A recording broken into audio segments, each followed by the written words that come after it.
Life is complex, so is our mental health. It cannot be understood by diagnosis alone. Our philosophy is treat the person, not the mental illness.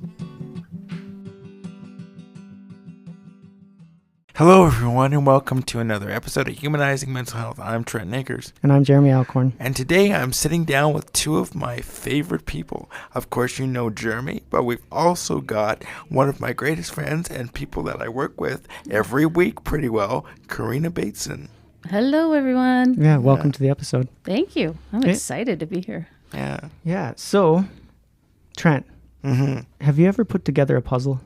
Honestly, I have. I've usually struggled with the puzzle, even though they say work from the outside in. I usually just end up trying to fit the pieces together whenever I can, whichever way I can. If it makes the dog, great. If it makes the duck, great. If the tree is upside down, I really don't care. You know, as long as the whole tree is upside down, it's probably okay. Yeah.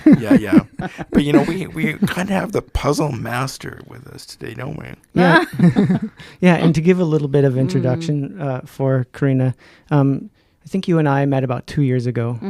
You had been practicing in addiction and mental health as a mental health therapist in Brooks, and you had interest in moving into the private practice world. That's right, yeah.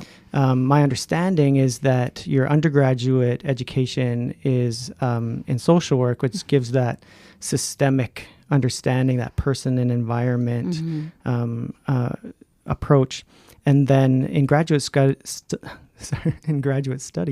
you crossed over and did a master's degree in counseling psychology, if I've got that right. That's right, yeah. I did, yeah. Yeah, so you come at things from both angles. I do. So still that social worker in me perspective and how I come, what I bring to my job, right? Well, I don't even know if I'd call it my job. It's a passion of mine right now, what I'm doing. So grateful that I moved into a private practice, because then I really am able to bring a part of me, like truly, honestly, into what I do with clients here. So grateful for sure. Yeah. In fact, off mic, when we were setting up this episode and thinking about what we're going to do, that's really where that analogy of the puzzle came into play.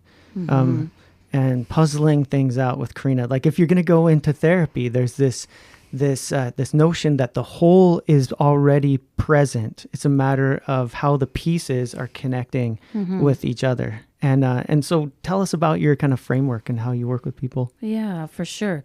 So, you know, just kind of taking a step back, you know, one of the reasons that I came into doing what I'm doing now, whether it was in addiction and mental health, you know, working in other organizations, even before that, working with people, it was finding even those pieces of myself along the way and starting to build a bigger picture, which confused the heck out of me many times and then taking me in different directions.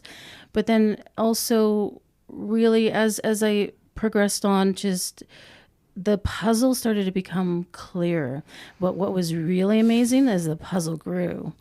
Interesting. It was, and I was just so excited about that because I couldn't see the other, you know how some puzzles are like underneath the couch or they're under the carpet, and I'm thinking, what's missing? Something's missing. I can't figure this out. So then along the way of that, so that's why I kind of look at it that way in practice with my clients is what's going on for you? What is it they can see, parts of their life, the pieces of the puzzle? What do they bring to different roles in their lives, right? And stuff like that. So that's how it was a journey for myself and which has brought me to where I am now. So, yeah. But as I look at that, you know, puzzling things out. So in practice for myself, first and foremost, is where is that client at, right? Where are they at? What can they see? What do they want? It's about them. And it's just me to see if I can highlight for them what is the parts of them that they bring to themselves now, to other people in their life, and moving forward. I have a lot of individuals in session who just have this huge look upon themselves that they're just so bad, or whatever has gone on with them is just bad, that they're not good enough. So then I want to break it down. Let's just break that puzzle apart on how they see themselves, and let's see if we can build it up differently. So that's kind of where I start. First, where are they at? What's going on for them and stuff like that? Because for me, it's not about what's bad with you. It's what has happened to you. And again, that comes from, Mr. Dr. Gabor Mate, right? Yeah, for sure. Yeah. Like at the med center in CFB Cold Lake, right now everyone is required to do a trauma-focused training that is trauma-informed care. So everyone from the doctors to the medics, any nurses, anybody that is involved in any care. And to me, this is kind of old hat. It's not that I didn't gain from going through some of it, but it was very validating to see that other very large organizations are saying the exact same thing that you said. It's not about what's wrong with you. It's about what happened to you. Yeah, absolutely. Absolutely. Yeah. And I'm curious with that, as you're breaking the puzzle down, do you ever find that there are some clients that hold on to that narrative because even though it's negative, it's what they know? Yeah, absolutely. That's all they've known, right? So to break apart what you know is absolutely very scary. Very scary. So of course I'm not in session with clients to scare them. Yeah. It's really, I'm trying to get to know them and how they define themselves. So, and some clients do want to hang on to what they know because it's just moving forward or trying to build a different aspect of their life or looking at different pieces that they can bring to different roles in their life, right? It's just too hard. So then we got to take a step back. Then we got to try to figure out another way to come in. But they always come at it as, in my mind, that trauma informed. What's going on with them? Why are they unable to let go of certain pieces? Yeah. So like a couple things jump out to me, Trent, in this conversation. One is that whole notion of internal family systems and that you've got these exiles that are happening inside you. And the other thing that jumps out to me is tying in internal family systems with the idea of that metaphor of the puzzle, that something shattered it, something broke it apart. Exactly.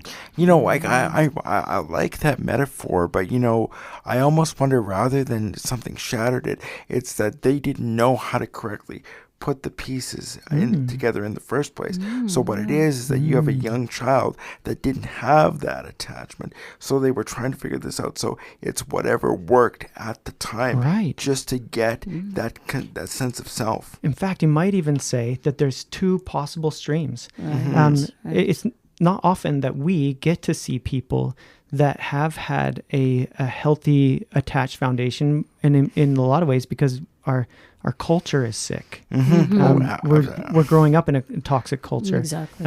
But there are some people that do come in that have actually a pretty good foundation, and for them, perhaps they did have their puzzle together and it got shattered. And for other people, maybe it's exactly what you said. For a lot of people, they never had the puzzle together. Or what it could be is that they didn't have that foundation to begin with, but there are other secure attachments in other places. And how can we take that clear picture to help inform the other ones too as well? Yeah. Interesting. Absolutely. Can I run down a little bit of a rabbit hole for a second? Okay. Sure, please do. So here's a pragmatic example. So in fact, maybe even on a personal level, because Corrina, your husband is a veteran. Maybe that's right, yeah. you might have even seen this among the population that you would have been around. So a lot of people think someone got out of the military and then all of a sudden they had difficulty in struggling in their life, and that's true. That it's like this transition issue was a concern, but what they're missing is that what you described, what did the very first foundation look like? So a lot of people that I hear over and over and over from the military members were about, I didn't feel like I had a place in my family. My parents were very strict. I didn't know how much I was cared about or loved. bullied in school or didn't have a place that they fit in. And then they joined the military, and all of a sudden they found a family that they never had. Right. And what happened is it's like a highway is being built. You have to put crushed rock on it first, and you have to pack it in hard. You have to have a foundation. Exactly. If you pave over top of dirt, it will just crumble. And so they're like paving over top of this cracked foundation. And then they deploy, and they have these attachment vulnerabilities, and they're bound to these people so tightly. And when those people get hurt or die, they break in a way that they didn't even know was possible. Exactly. So that's when that puzzle shatters, right? Because the foundation of what they knew wasn't there. It wasn't solid enough to carry them through losing somebody or getting hurt themselves, right? Yeah, absolutely. And then when they do leave the military, then they lost their family. Exactly. All of a sudden it's gone. There's no more default connection that I'm part of.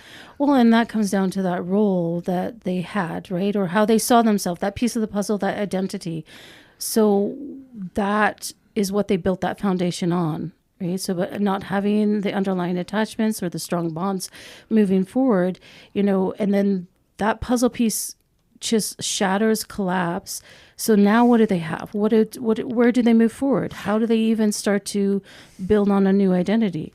Right. So, and that brings me to that piece of trying to get clients to understand that you bring something in every role that you're in, right? You're looking for something. What is it about you that you bring to different roles in your life? Absolutely. I love that, because you almost go from an ego state therapy role where you're weak here, but you're strong here. Yeah. How can you use like that stronger parent or maybe that military member part of yourself to bring strength in this role that you're struggling in? Yeah. And so that's and absolutely. So the strengths of that, right? It's really about the strengths, for sure, absolutely. But this, and so let me take it in this sense to another rabbit hole perspective, whatever you want to call it. Okay. So what is it that is deep within them, the soul that they believe about themselves, the identity that they believe about themselves? Right. So it's trying to build that up. So yes, we're going to look at a strengths perspective, going to build on the aspect of who they truly, or where they can find puzzles, pieces of the puzzle to identify maybe the kindness or compassion or whatever it is that drew them to the military, or is drawing them to find that attachment piece. There's something there of them that they take in every role. Now, I always sometimes will describe to clients, like, look at whatever piece of the puzzle that you're bringing right now, who you are as a character in your movie. So in this role, this life that is your movie, you're the main character, right? Main character never dies. Main character either is the hero, figures things out, is able to, and I, whatever that looks like, I get that it's a perspective, right? It's an analogy in a sense. So but you're a character, but then when we look at actors and actresses and stuff like that, they are themselves, and they bring parts of themselves to a character, right, within a movie that they create. So then I ask clients to kind of think of it that way, like, so how is it that you can create your life how you want it, just like you want to create a movie, how you want to see it, right? Or what you want to believe. And then I ask them, maybe it's a drama type movie. I don't know. But what direction do you want to take this movie? Maybe it's a Hallmark movie. I don't know. Maybe what direction do you want to take it, right? But remember, you're the character. So what is the core stuff about you that you bring to your life? And you can identify as a movie or not. That's up to you, right? I'm wondering if you ever do like any sort of family systems work, or even like bringing in family members, because to really understand them from another character's perspective, because they may see themselves as the villain. Absolutely. But like look at like the husband, the wife, the kids. In that mind, you may be the hero to them. And how can you embody that and nurture that in yourself?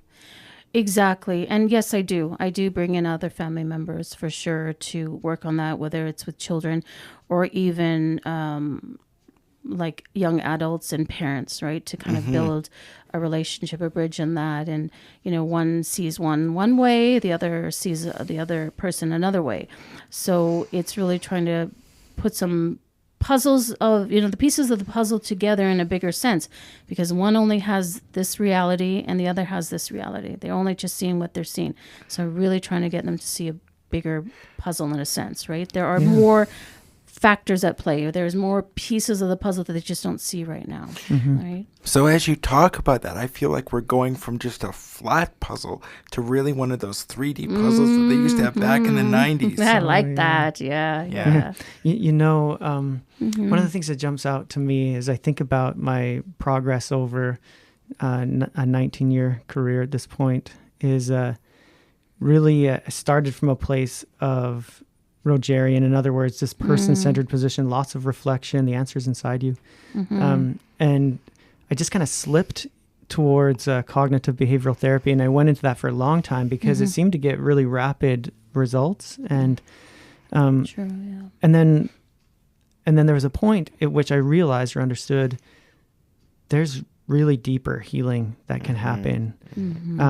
Now, the part that I'm wondering about, because you mentioned before that it's actually really scary. Yes. And I think I forgot about that along the way. I was just so excited to see people transform. And seeing some people that, an individual that I'd seen 4 different times, not 4 different sessions, but they're over a course of about 10 years. There's 4 different points they came in. And the last time they came in, they actually resolved their concerns. And the first 3 times I used cognitive behavioral therapy. The last time it was an attachment-based model. Now, I get really excited. Look at this. I can see every that. single person. You can heal. You can heal. You can heal. But then I realize, what if they're not ready to touch that yet, though?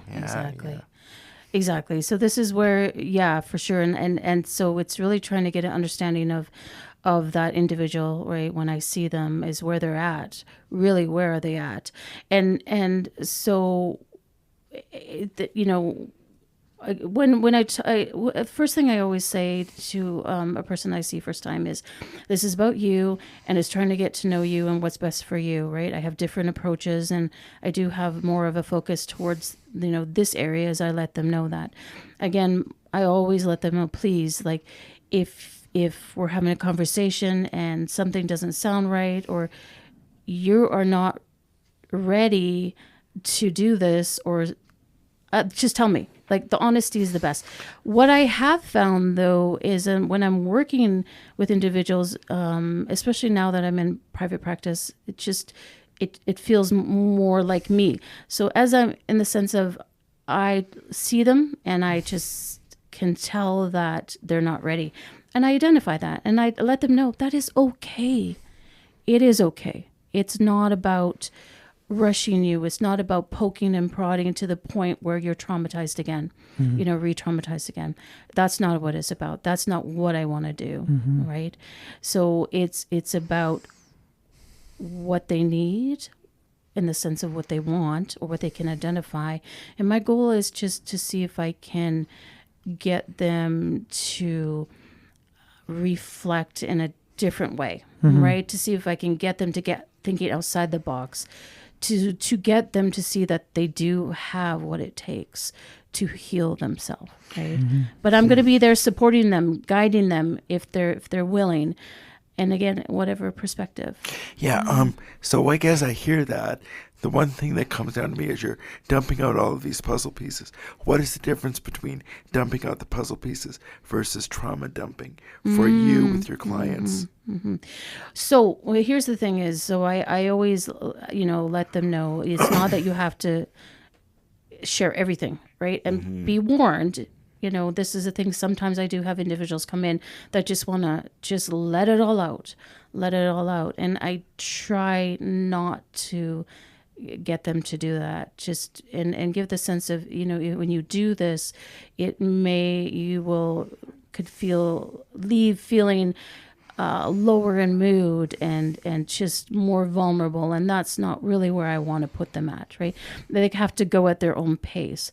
So how I ask the questions, in the sense as I don't necessarily just say, hey, tell me what's going on. It's it's bringing things up slowly, and I highlight to them, like, this seems like it's scary for you in a sense, and that is okay. Or I see there's some emotions there that you're, holding back or you're struggling with, and that is okay. And I'm not here to hurt you more. I'm here to support you. So if talking about this is hurting you more and you're just not ready to deal with it, then we're going to move in a different direction. Or let's focus on something that is you have a strength of, or whatever piece that you feel you can focus on, if that makes sense. Yeah. One of the things that I realized as you were talking was that in our training, you always hear start where the person is, and it became just a shallow, meaningless statement. And until actually today, when we're talking, and when I was saying, what if they're not ready to transform the way I would hope them to? Yeah. And you said, well, you got to start where they are. And it's not a meaningless statement. It's more than that. Yeah, it's what pieces do they know that they already have together, and how can we use that to form their picture? Yeah, because I actually expect a lot out of my clients. I'm going to help them. I expect them to heal. And I'll be overt with that. When someone comes in to see me, if they're like, well, I have an anxiety disorder, and they see that as the problem, then my agenda first is to help them understand that that's not their primary problem, that that's a symptom. I won't tell them they don't have an anxiety concern. Yes, this is concerning. My position typically is, if you're looking for someone to teach you how to cope, you've actually come to the wrong person. Yeah. Because we'll heal what can be healed, and I'll help you cope with whatever's left. Yes.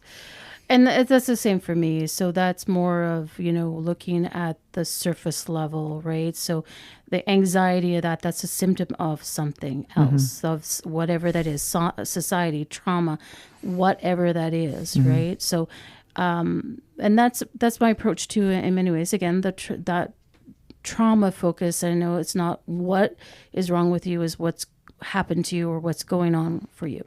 So, and it's interesting that you say that, Jeremy, because there's been many times in sessions that I've had with clients, and I look at them because I know they're not ready, and I said, I wish I could take that pain away from you, but I can't, and I want to know and let you know that where you're at right now may feel vulnerable, maybe it feels scary, but it's honoring that that's okay, and that's where you're at. Because a lot of times, a lot of clients that I work with, it's about masking, it's about shutting those emotions down, right? That's what trauma is about. You shove it down, and there's a lot of memories and traumas that people just don't know.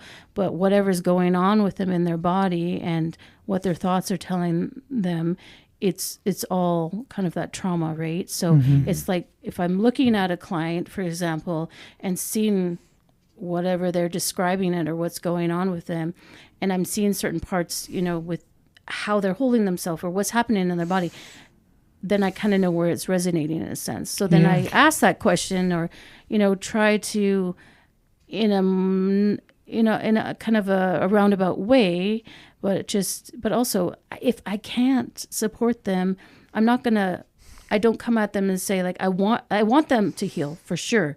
And I am going to be here to support them, but that's not my job to heal them. Yeah. It's this process of, it's a process of facilitation. Well, like the way that I would see it is, and once again, a metaphor. It's like my client is stuck in a ditch, and they've been spinning their wheels for a long time. Okay. And if I was to come along and say, why don't you drive out of the ditch? Like, I don't get it. Like, why aren't you trying? Right. Okay. I said, well, I have been trying. You've been trying actually for a very long time. Yeah. But your wheels are spinning. So what am I doing? I'm giving them a push from behind. I'm not a tow truck. I can't just pick you up and take you out of the ditch. Right. All I can do is like push that. from behind. You got to stay in the driver's seat. You got to drive yourself out of this ditch. That's a good one. I like that metaphor. Yeah. Mm-hmm. Yeah. Really good. Okay. And I was just going to say, like, as you say, people say, oh, well, why don't you just drive out? I'm sure they hear that narrative so often. Oh, just get better. Just keep moving forward. Or just, just do what you need to do. That's the way that society really looks at mental health to some degree. Yeah. And sometimes the person themselves has the narrative that I've never done what I needed to do. I haven't been trying. No, actually, you've been trying the whole time. Yeah. Absolutely. And I mean, that's really where it comes down to sort of noticing those positives and looking at, that self-talk so that you can really notice those strengths again. Mm-hmm. Again, it's really about those pieces of them that they bring. And then, like, again, if it's that the strength of that, the self-talk, that getting them to recognize, they have been trying. It's just they're mentally exhausted. They're mentally shut down, whatever's going on. Again, what has happened to you? So they get to the point, do people want to be in this way of feeling? They're here for a reason. No, they don't. I was going to say, this reminds me of a conversation that you and I had off mic too a few days ago, where we were talking about people know the skills, they know certain things. Then you have to ask yourself, okay, what's stopping you from using those skills? Where do we talk about integrating those skills? Yeah. Or even maybe when you use the skills, how come they're not as effective? Because remember that while techniques are useful, they're not the primary driver in change in therapy. Yeah. So then what else isn't properly set to make these effective? No matter how hard you try, exactly. If you pour concrete at -30, it will never set. That's right. The circumstances have to be correct. There's nothing wrong with the concrete. Yeah. Very true. And that's where, I'd mentioned earlier about looking at a client and seeing where maybe the trauma or what the symptoms are resonating to. So if they're highly dysregulated, right, you're going to give them all the skills they need regarding how to deal with anxiety or how to deal with depression. But that is not going to be ingrained in their mind because their nervous system is just too hyper. They're too hyper aroused. They're not regulated. Like they're not thinking about that. They're just thinking about, I just want this to end now. Yeah. Stop it now. Absolutely. Be that tow truck for me, Jeremy, and get me out of here now. Why am I paying you? Right? Yeah. Right? Like, well, if the tow truck just grabs you and pulls you out of the ditch, how are you going to know in the future, build a skill that is about how you stay out of the ditch? Right. Yeah. Yeah.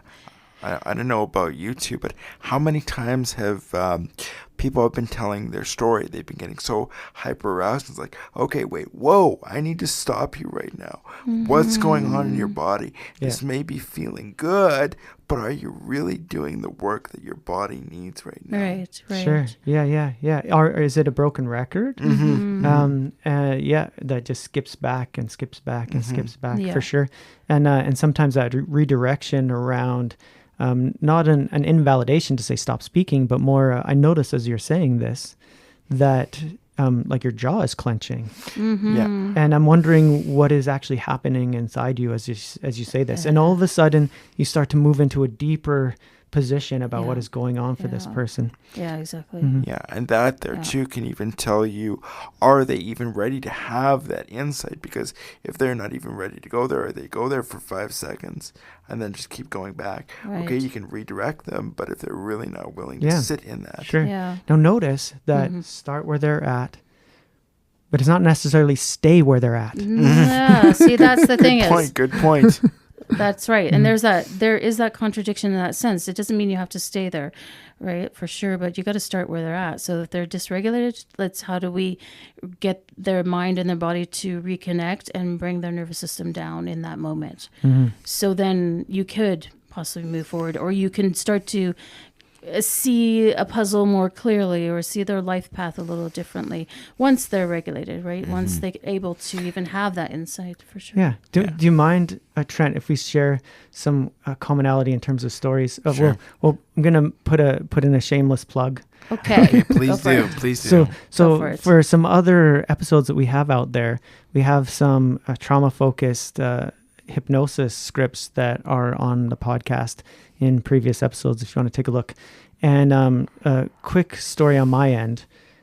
So I don't know why, but for some reason, the individuals that I've seen that are British, they seem to just connect much more readily and powerfully to hypnosis. I don't know why.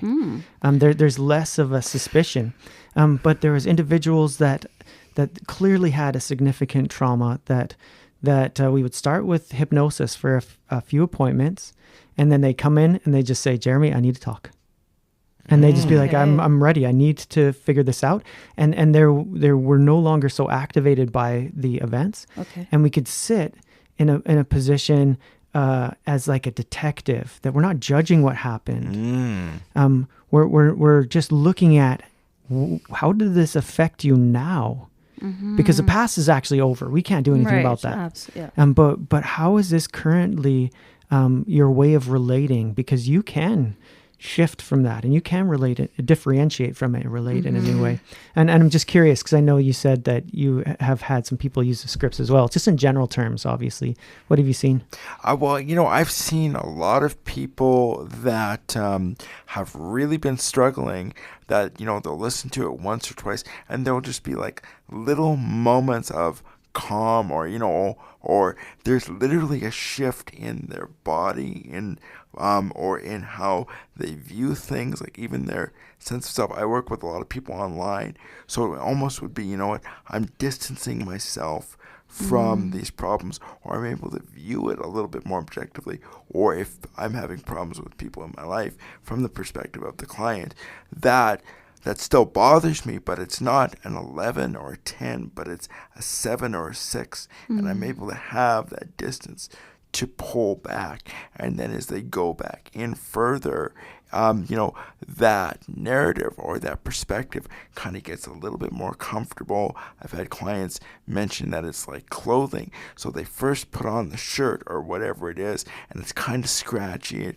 It doesn't quite feel right. But then the more that they put it on, it feels more worn in.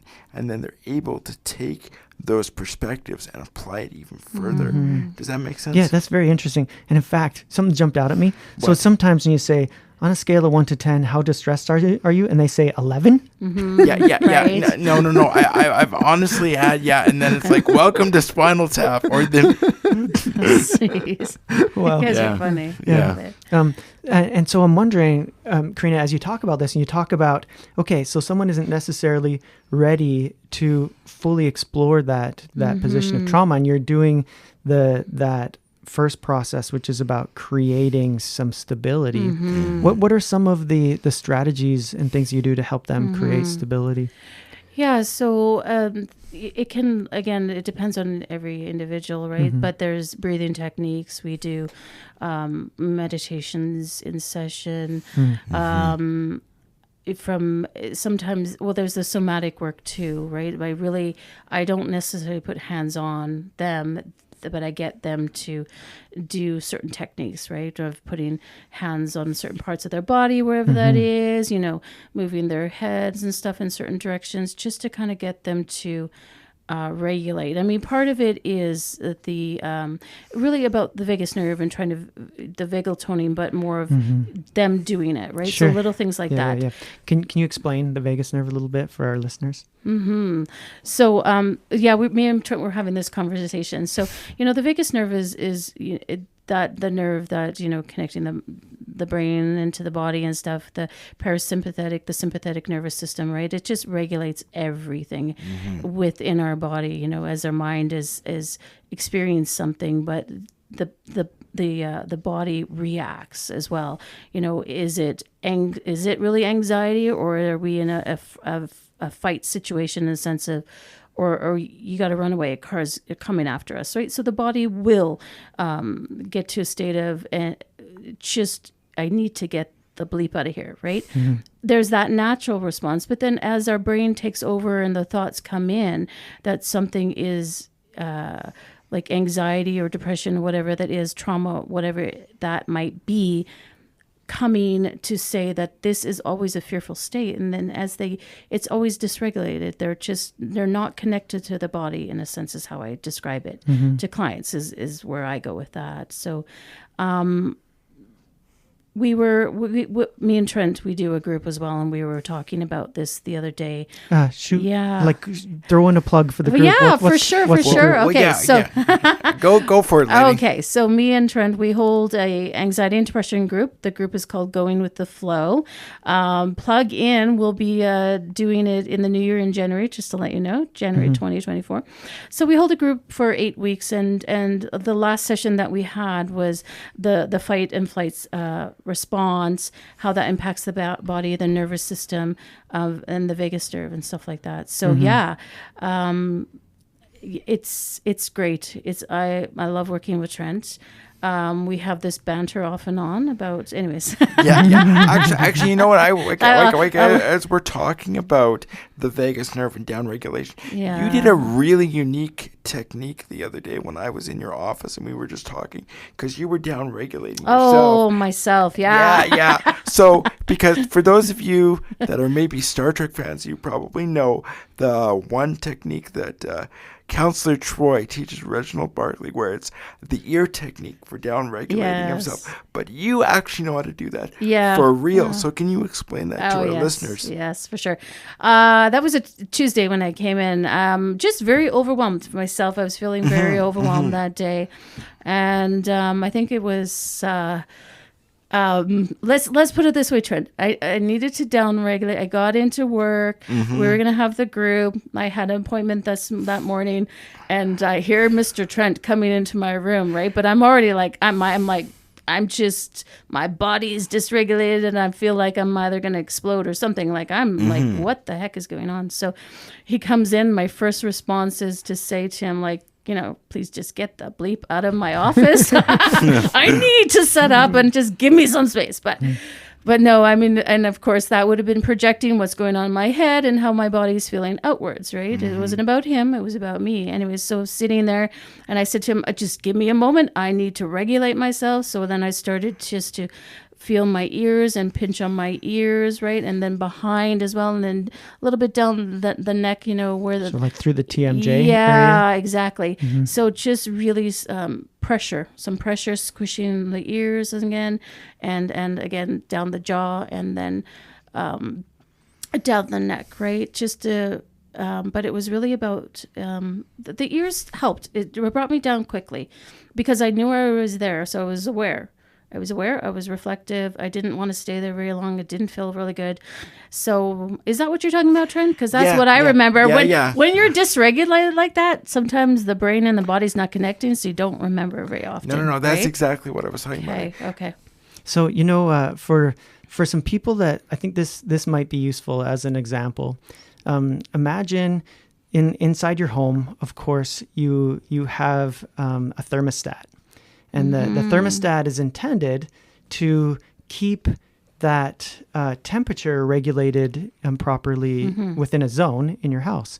And so this is very like how the vagus nerve acts, is that if it's too warm outside, then the internal process actually shifts to create that balance. If it's too cold outside, it's the opposite. Now, what happens for a lot of people is actually our responses are not accurate to what is happening in the environment. It's like the middle of the summer and your thermostat is still kicking out heat. And so it's about being able to teach that system to be able to appropriately respond to what's happening around you. Exactly. If threat is actually present, it should be responding with a threat response.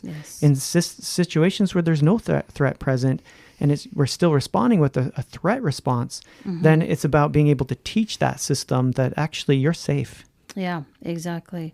And that's the key, this safety. So as you talk about that, and that's another process too, is when I go back to the clients and where they're at, but then noticing their body, how they're responding, what's going on, are they regulated or not? And it really comes down to a lot about being safe and secure. Right. And so when you look at the trauma perspective of that, and again, starting where they're at, but not necessarily staying there, right? To help them regulate.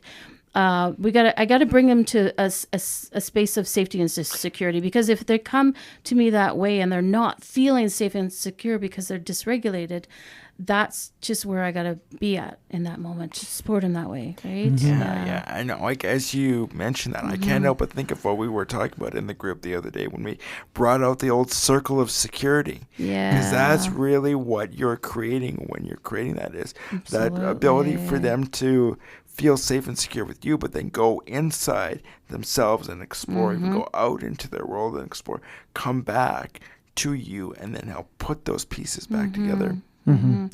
Well, and absolutely. So, when you start to build upon that circle of security, right? I'm building that safe foundation. I really want them to know that this is a safe space, right? So please be honest, please share whatever that is. So when so working with trauma individuals and once they start to process, once they start to regulate and process what's going on and trying to work through that, there are going to be times that they will come at me of maybe they're just really agitated or whatever that is, right? So it's not about me, it's about what's going on with them. So knowing that they have that safe space, so whether it's anger, frustration, whatever that projection might be, knowing that they have a safe space, knowing that it's secure here, knowing that I'm not judging them, knowing that they can come back and they may apologize, but then again, I trying to then bring them out of that cycle that they may be in of shame or the guilt, after the reaction or projection that they had, is trying to, again, that trauma, working through that. And that's really that base of creating security. Absolutely. Absolutely. How do I feel secure in a variety of different ways? How do I feel secure in a very engaged, a very open, connected way in a relationship? How do I know who is appropriate, when it's safe to do that? Yeah. How do I also know that I can get out in the world on my own? I can face things. I don't have to always have someone to face it with me. Exactly. I can do that as well. Both of those things. Yeah. Absolutely. So, and then building upon that, so safe within my office, but then like you said, how do they take that out into the world? How do they regulate themselves? So I'm showing them techniques that way, right? I'll see what resonates with them. Meditation, vagal toning, what does that look like? It could be different. Sure. Right. And the goal is not to be regulated all the time. No, that's not the goal. of course No. not. Absolutely. We don't want to create placid human beings. We want to create, we want to create resilient human beings. Yeah, for sure. That react appropriately. Something terrible happens in your life, then depending on what that is, it's going to be a period of time that you're working through that. And we're not expecting someone to not have those experiences. We, just like in that idea that we start where the client is, but we don't stay there with them. We bring them from that. It's the same sort of thing in our own experiences with pain, that you live in it. You don't stay in there forever. Exactly. You find your way through it. Absolutely. Wow, we have covered a lot today, haven't we, Jer?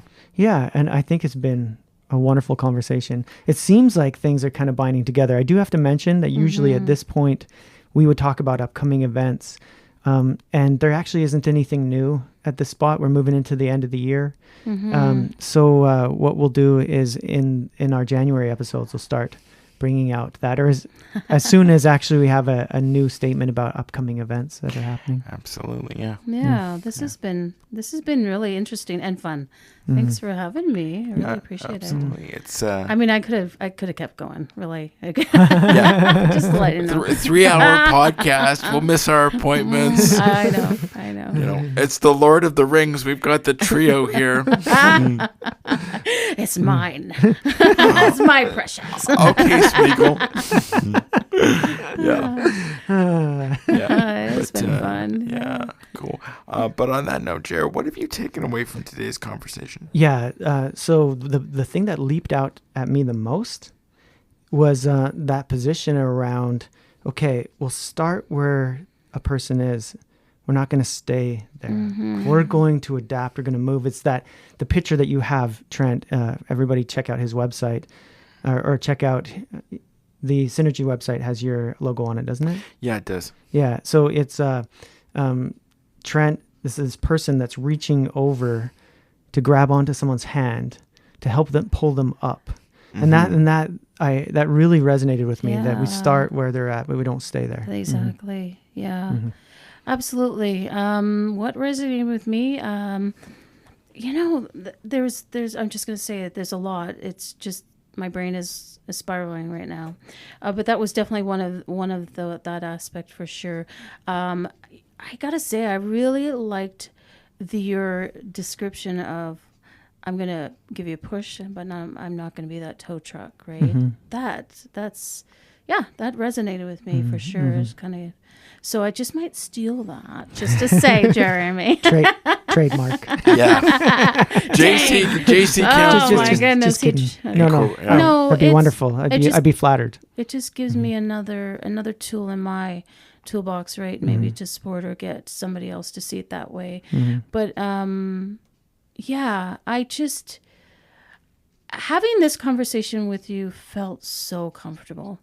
And I want to thank you both. Really want to thank you both. You're welcome. I gotta say, I've been putting this off for a while, I must admit, until you came knocking on my door that one day, and then we made a date to do this. So a time and a day to do this. So yeah, thank you for that. I appreciate that. Yeah, and for me, I was thinking about it. I really liked, we're all just loving Jeremy here, but I really liked Jeremy's statement of where, you're going in there with an intention to help create change and growth. And like, you may not overtly state that to the client in like a, you're not Dr. Phil, I'm going to change your life. But it's like, oh my God. Sorry. I love that. That was great. Yeah, no, but it's all about, this is your work, but I'm coming in here with a purpose. If you want to join in that purpose, great. I'm going to start where you're at, though. Yeah, absolutely. And start where they're at for sure, but also try to take them in a direction that they're comfortable to go, not staying with them. And I always try, I again mentioned coming at it from that perspective, but I really try to connect heart and soul with the clients that come see me. That's a part of me that you can't get away from that, about me. So absolutely. And thank you so much for sharing the parts and pieces of yourself today. Yeah. And on that note, I'm Trent Akers. And I'm Jeremy Alcorn. See you next time. Thank you for joining us today. We hope that this message has been as meaningful to you as it has been to us. If you're looking for help, you can find us on Facebook at Humanizing Mental Health.